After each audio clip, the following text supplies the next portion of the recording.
We begin with the latest on the war with Iran as President Trump calls his top advisors into a Situation Room meeting at the White House. Sources tell CBS News that a tentative agreement has been reached, but it still requires approval from the president. Meanwhile, Iranian officials insist a deal has not been confirmed. Let's go live to the White House and CBS News correspondent Natalie Brand. Natalie, good to see you today. What is President Trump saying about this?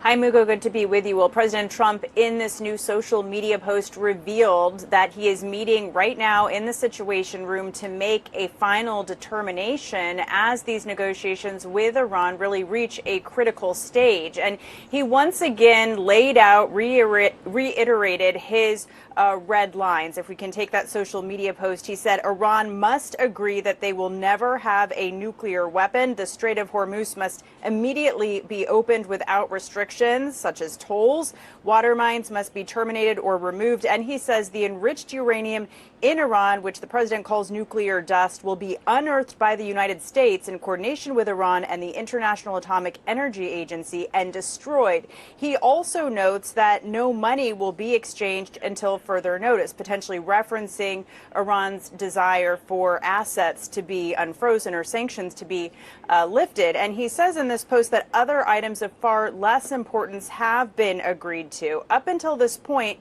we've been waiting to hear an update for President Trump. The reporting is that he has not yet signed off on a final agreement, and so now we are learning that he is making potentially a final determination. Sources tell CBS News' Margaret Brennan that Iranian leaders have also yet to sign off on this latest version of a memorandum of understanding, which would essentially, from what White House sources have said, would extend the ceasefire for another 60 days and then begin these trickier talks on nuclear issues. So the big question now, is this enough for President Trump as he's once again laid out those very clear red lines? Yeah, and Natalie, we know today Secretary of State Marco Rubio is meeting with his Pakistani counterparts in Washington. What are we expecting from those talks?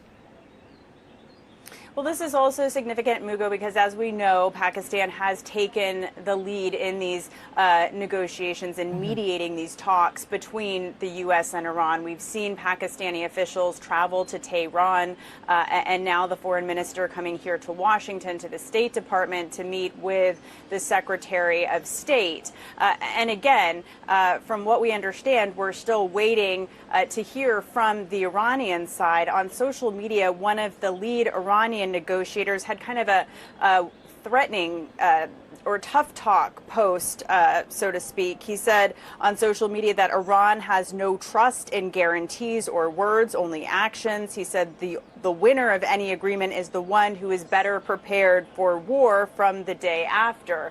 The White House administration officials have said that the public posturing from Iran is different from what they're saying privately. So, we'll have to wait and see whether a different message was relayed to Pakistani mediators as these indirect talks between the U.S. and Iran continue. All right, we'll see what comes next. Natalie Brand at the White House for us today.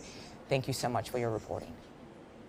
And now let's turn to CBS News Pentagon reporter Eleanor Watson. Ellie, good to see you again. Can you take us through what's in this tentative agreement, and is it possible that there are any sticking points?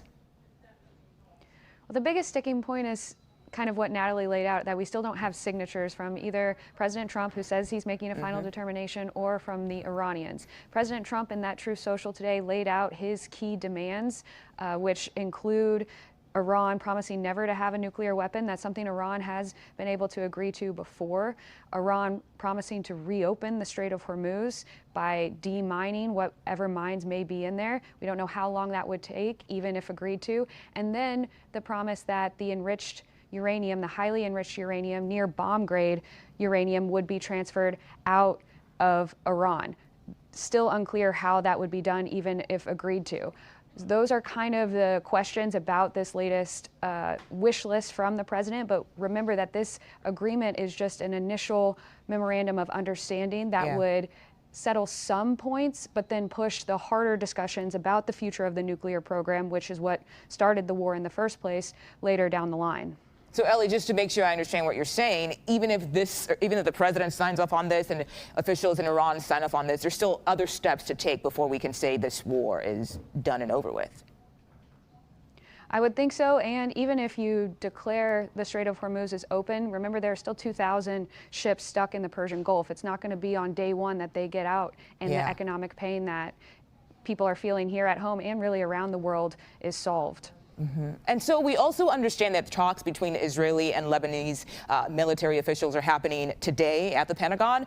What are the expectations given the continued fighting between Israel and Iran-backed Hezbollah?